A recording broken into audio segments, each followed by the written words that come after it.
Hello and welcome to another episode of Practical Knife Reviews. This is going to be our first full knife review, and it's on a new current production knife. As you can see, we have a little bit different camera setup than in the previous episode, and that's not because we decided this looked better. It's just because this knife is a behemoth. It did not fit the way that we had the portrait oriented before. So we're going to go with out of the box, how this knife looks, what it is, the good, the bad, and the ugly. Then we'll cut away for a little bit and we'll come back with some in-use footage. So, as you can see, this knife is quite a unit. Let's open this up and take the knife out of the sheath. So, this is the Schrade SCHF51M Knife. And what we have here is, honestly, a gigantic hunk of steel. This is 1095 carbon steel with a coating to prevent rust, and a black and gray micarta handle, well, scales on the handle. So, first of all, this is a heavy knife. I can't reiterate enough times how heavy this knife is. Honestly, when I put it on my belt, it really wanted to take the pants right down with it. I had to cinch that belt down, let me tell you. So let's get some numbers on this knife before we get any deeper into it. Just so you know, I'm not lying about how heavy it is. Let's see. There, you should be able to see the numbers there. Okay, so this knife is exactly 15 ounces, or, not milliliters, 426 grams, so just under a full pound. In terms of length, and I apologize in advance for the fact that this is being held at very strange angles. It just does not fit in our setup particularly well. So in terms of overall length, what we're looking at here is 11 inches overall, with a cutting length of 4.5 inches, an overall blade length of about 5 3/4. Let me point out one or two more things before I give Laura the knife and let her talk about what she likes about it. So, one of the things that really stands out here is how big this finger choil is. So finger choil is an area on a knife that is between the handle and the cutting area that's meant for a finger to go in. So with this knife being so large and so heavy, if you hold it down here, you're very far away from the cutting edge of the knife, and it makes it a little bit impractical for most cutting tasks. It's fine for chopping, but for slicing, you're really far away from where you want to be cutting. So what you would have to do is choke up on the knife, put your finger in here, put your thumb on the back of the blade, and now you're just under your cutting edge and you're able to use it much more effectively. That's one thing to notice. Another thing to notice is that we have hex screws holding the scales onto the handle. This is something that is really nice if you want to change out the handles, or the scales rather, on the handles. If you don't like this micarta, all you have to do is unscrew the scales, put new scales on, and screw them back in. There's also a little bit of thumb jimping here, which is to give your thumb a little bit more purchase and to, in theory, make it a little bit more comfortable. And I just thought of one other measurement I wanted to give you guys, which is the thickness of this blade. Let's see, am I in frame? Yep. This is just a hair, and when I say a hair, just a hair under 1/4 inch thick. Just under 1/4 inch of 1095 carbon steel. Okay, Laura, what do you think of this knife, aesthetically speaking? First, I want to point out that the color of the steel and the coating on the blade. The coating is honestly my favorite color of gray. And it looks like it's sparkly, so that's cute. It is sparkly, actually. If I turn it in the light, you can see there is a sparkly pattern to it. Next, I want to talk about the scales. That's correct. The scales. It has a nice design and pattern to it. What I do notice right away is that though everything seems to blend pretty nicely, right here and right here have two almost random white spots that don't seem to fit into the pattern. So what you're saying is you would consider that a flaw and not yes. a flaw? On the back side, they also have a couple of those, but if you are not looking that deep into it, it doesn't matter that much. What do you think about the texture of the handle? The texture is nice. Let me see if I can hold this really quick. Yep. It is quite heavy. Honestly, we cannot reiterate enough times how heavy this knife is. I've not had a knife this heavy that wasn't a machete. So another thing I noticed is up here towards the top, you can see the ridges, and it almost seems like fabric. Mm-hmm. And it seems like right here, there seems to be like a little bit of, I don't know how to explain it, but it's like kind of almost like a pill of yeah. the fabric coming out of the micarta. Right. Which, do you want me to explain what micarta is for you, Lara? Yeah. Micarta is a fabric that's impregnated with resin. So not epoxy, but you can imagine using epoxy. It's if you took a bunch of layers of fabric, stacked them on top of each other, and then laid a resin, so just think about epoxy, into it and let it harden. Now they actually use a like a thermoplasticky resin, but again, we'll just use epoxy as a way to visualize this. So they put the resin on the inside of the fabric, it hardens into basically a block, and then it's incredibly strong because you have a matrix of the fibers that's impregnated with these resin, and when you then shape it, you're able to see different layers of the fabric, which is how you're able to see the pattern. Interesting. Now what we see here is a bit of gapping by this. Mm-hmm, that's something I was going to point out. And we'll let Henry talk about that more because I don't know much about the logistics of knives as we talked about in our earlier video. Though I have used them, I'll leave that to Henry. Okay. One last thing to point out before I get into the good, the bad, and the ugly is right here, what we have is a lanyard hole. So, Lara, what you would do here is if you had a lanyard or some paracord or bank line or something like that, you could put it through there and you'd be able to tie it around your wrist when you were going to be using it, just in case you felt like you wanted some extra security that you weren't going to be throwing the thing when you were going to be chopping. So, I guess we'll start with the flaws because there are a few of them. And for reference sake, this on SmokyMountainKnifeWorks.com, SMKW.com, sells for $49.99. So it's not a cheap knife. For this much steel, it's not a bad price, but it's not cheap. So let's look at the flaws first.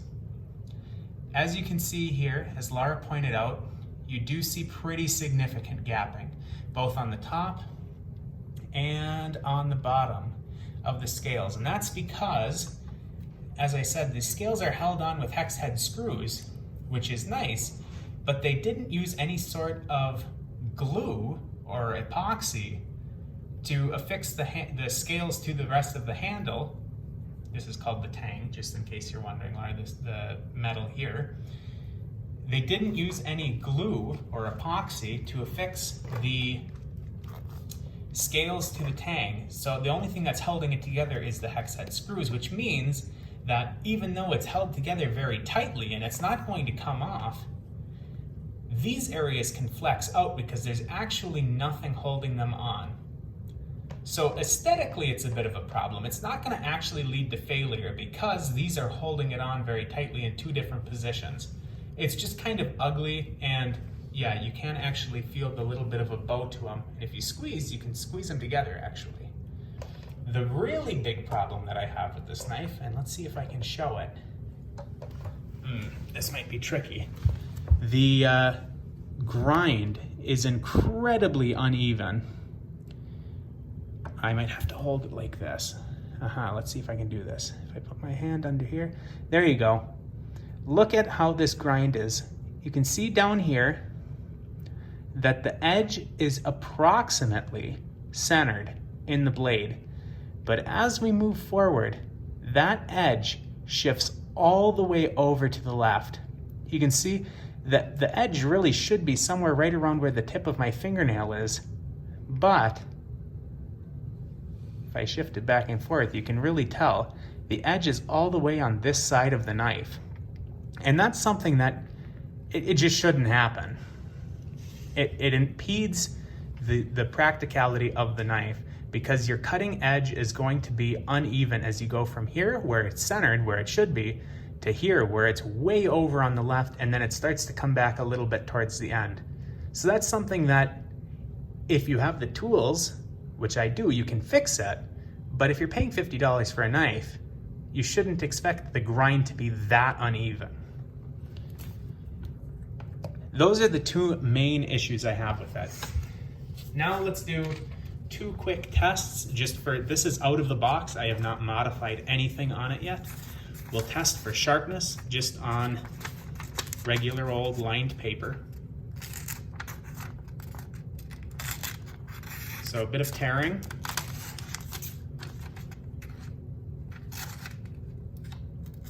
Bit hard with a knife this big. Maybe if I choke up, I'll get a better hold on it. There, once you get into it, it'll cut, and it feels like it's also a bit sharper towards the top than at the bottom, but yeah, there we get a cut. You probably can see it's a bit hairy. It's not super sharp. That might be, it's just not a good slicer because of how thick it is, but yep, it's not the sharpest straight out of the box. And then one last thing I want to do before I let Lara show off some other things is the cardboard test. So one thing that people like to use knives for, and it's very practical, is cutting boxes, which of course are made of corrugated cardboard, which is a surprisingly hard substance because there's actually the substrate that they use in the cardboard. It's not just pressed paper, and it can really be abrasive on the knife. So let's see how we do. I've got a better angle here. As I said, with this knife, it's a bit tricky to try to fit into our little screen. So, yeah, if you can hold that bar up, you can see I'm really pulling. And that's about all that I can do. So it is not exactly the best slicer, which is unsurprising considering how thick the material is. That just is not going to be conducive to slicing very well. Now I will, before we do more field testing, I'm going to sharpen it and I'm going to epoxy these scales down so that they're flush. But that's your out of the box look. Now Lara, why don't we look at the sheath very briefly? Just a simple nylon sheath. What do you think about it? I like the fact that it is all one color. I think it makes it look very sleek. It has, let's see what's in here. Yep, there are two things in there. I didn't tell you about them before, but I'll take them out for you, and you just talk what you're seeing and what you're noticing. So we have this, and we have this. So it seems like you get quite a bit of things for your near $50. Bang for your buck, Lara. You can use the common expression. Let's go. Yeah, so I like the fact that you get the sheath, you get the two other implements in the sheath and the knife. Yep, so I'll tell you what these are very quickly. This is a fire steel. So this is used for producing sparks to start a fire. I'll show you how this particular fire steel works in our field testing, but that's what that's for, is to start a fire. This is a sharpening stone. Specifically, this is a diamond stone. And this really comes in use if you're, let's say, backpacking for a long time and you're using your knife a lot and it dulls itself in the field. If you have something like this inside your pack, you're able to do at least a rough field sharpening to bring an edge back onto your knife so you can continue to go while you're out backpacking or working in the field or whatever. So my last thing to say about this setup is that this is very light and it's sparkly and it looks just It kind of looks like a remote. Let's see. Well, that's one way to look at it. But I think it's a very sleek, chic setup. Yep, and for me, I really like that they include a diamond stone. It doesn't require a lot of effort to remove a lot of material with a diamond stone. So if you're out in the field and let's say you take a chip out of your blade or you really dull it on something, even though it's a fairly fine grit, it's not the finest grit. You're not going to be able to get it, you're not likely to be able to get it hair shaving sharp just using this. But you will be able to put a fairly fine edge on it with this without a lot of effort, because diamond stones remove a lot of material. They do it a lot quicker than a whetstone does at the same grit level. And a fire steel, yeah, a nice touch. I mean, fire steels are pretty cheap. You can get them anywhere. I have a bunch of them, but it's nice that for your $50, you're getting a fire steel, you're getting a diamond sharpener, you're getting a almost 1/4 inch thick, 11 inch long hunk of metal, 1095 carbon steel, which is really one of my favorite steels, coated to reduce rusting. And yeah, it's a simple nylon sheath. It's not my favorite, but it gets the job done. So we're gonna take a break now, and next up, what we're going to do after I sharpen this, bring this uneven grind back at least somewhat towards the center, and fix the gapping on these handles, is we're going to take it out, we're going to try it on wood, we're going to try batoning with it, and we're going to test how these work. So, as we remember from last time, which would have been for you about 10 seconds ago, the grind on this knife was very, very uneven and it wasn't particularly sharp. So, I put a completely new bevel on this knife. I took it up about 3 times higher so that it was a bit thinner, just because of how thick the blade is. With how thick the blade is, it was a very thick bevel as well. So as soon as you got behind the cutting edge, it was really thick. So I just wanted to thin that out a bit and sharpened it up. And we can see now, compared to before, a little bit of a dull spot there, but yep, same spot again.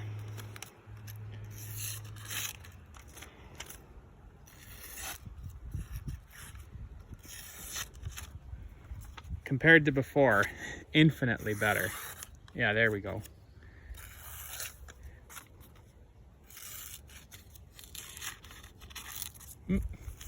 Still a little bit of ripping, but yeah, a lot sharper than before. So, the first thing that we're gonna try this on is to chop.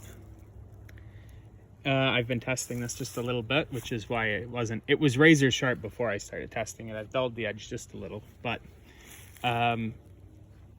we're going to start with chopping, which is really what I think that this is going to be probably the best at, just because of the weight of it. It should have a lot of energy that you're able to put into whatever you're chopping. So right here, we just have a pine branch that came down a few months ago. So it's slightly dried out, but it's still relatively green.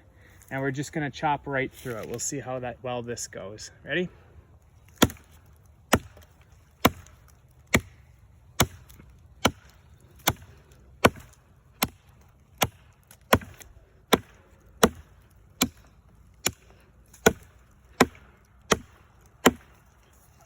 Turn. Oops. Stay there, and we'll come in just like that. Well, and there we go. Like I said, I assumed that it was going to be the case, especially with the thinner grind that I have on it now, that with the weight you're really able to go through the wood pretty well, and that did chop very well. The weight really helped you carry through it. It's not the most comfortable knife I've ever used for chopping. The micarta has a little bit of a sharp edge. It is beveled slightly, but on the edge, if you really, really swing, you'll feel it dig into your hand a little bit. Particularly, actually you can kind of see right where the edges of the micarta were pushing into my hand. So this is something that you could potentially modify yourself, is just to round those edges. And yep, you'd be better off. So yeah, we just have some wear here. I see you're focusing on that. That was just from some batoning work that I had been testing out before, and now we'll go and test some batoning on camera. So the next thing that we're going to be doing with this knife is testing batoning. This is something else that as soon as I got it, I figured it would be good for batoning just with how thick it is. It's basically like a splitting maul. So I've got two kinds of wood here. We've got some seasoned pine and we've got some seasoned red oak, and we're gonna split through them. So the pine obviously is a much softer wood than the oak, and we'll start with that. So we'll see how good this is for making kindling. Okay, and we're gonna start right about here. One piece.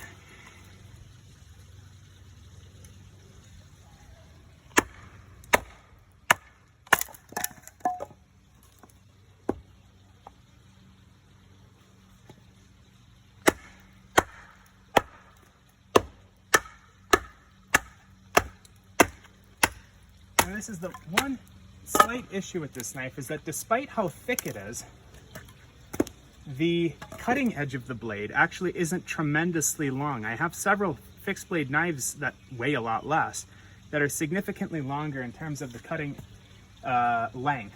So you're kind of limited on how thick of pieces you can do, not because they can't split the wood, as we obviously can, but yeah, the cutting angle, or the cutting length, is not quite as long as you would expect for such a big and heavy knife. So now we'll move on to the oak. As I said, this is seasoned red oak. It's a pretty hard wood.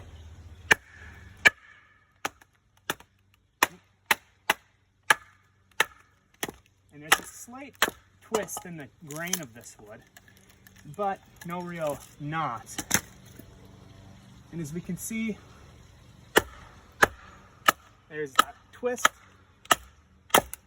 pretty much right through. Not an issue.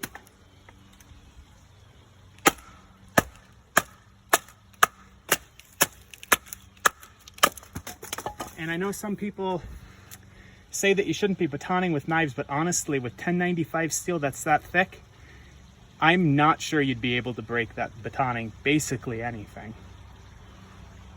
So now we're going to be testing feather sticking. So we'll start with the pine and then we'll move on to the red oak again. So here we go with the feather sticking. First piece is never super pretty, but as you can see, we've got very nice curls coming from the pine. And despite the thickness of the blade stock, it's actually not particularly hard to carve with this. Now we'll try a different grip. We'll try a chest lever grip. Now this is the one awkward part about this, is that with the area that we have our finger guard here, you're really far away from the cutting edge. You can't choke up onto the finger choil unless you're holding it just in a really awkward position. So we're gonna end up pretty far away from it, and yep, we can do chest lever relatively well, but as I said, you are kind of a bit far away from the blade when you're doing that. So not quite as easy to do that grip as you would with some other knives, where the cutting edge would be a little bit closer to the handle. Now we'll try with the red oak. And here, and this is the same thing that I've experienced when I tested this out before, is that we're really being impeded by how thick the blade stock is. So the edge, as we saw before, is quite sharp and it has no problem going through the pine, but with this oak, you're really not able to get between the layers well. Now we're starting to get some decent curls, but I'm really putting a lot of effort to try to get in underneath that first layer, just because of how thick the stock is, even with the moving of the blade bevel up. And before I did that, we really couldn't do this even this well. So here, now we're starting to get some curls. We're doing okay now. But if we move up to that first section again, or the outer section where it's a bit thinner, yeah, I mean, we can do it. We can certainly get curls, but it's really not as easy as you would with a thinner fixed blade knife. So carving and feather sticking, it works, but that's really not what this knife is intended for. So the last two things I want to try, well, note about this knife. First of all, something I failed to mention before is that Schrade, even though it used to be an American company made in the USA, in the last 15 years or so, they went out of business and the name got bought out by Taylor Brands, and it's now produced in China. So this is a Chinese-made knife. Okay, now that we've got that out of the way, we're just going to test the fire steel. And before I get to that, I want to mention about the sharpening, the diamond sharpener. So once I had put this new bevel on it, I tested the diamond sharpener and I found it to be, as I suspected, a fairly medium grit. It'd be good for field maintenance, keep getting the edge back into rough shape, but you're not going to get a shaving edge with that sharpening stone. But for field work, it's fine. So we're going to test the fire steel now. Fire steel comes with its own striker, but we've got roughly a 90-degree spine. So without having filed this down or modified it in any way, we're going to see if we're able to strike the fire steel with the spine. And here we go. And as you can see, we're not getting the greatest sparks by using the spine, but we are getting acceptable sparks. That was a decent one. That was good. It's getting better now. As you can see, I've actually already worn through the coating on the spine right here, which is why we're starting to get a little bit better sparks, because the coating was actually impeding the spark throwing of the ferro rod.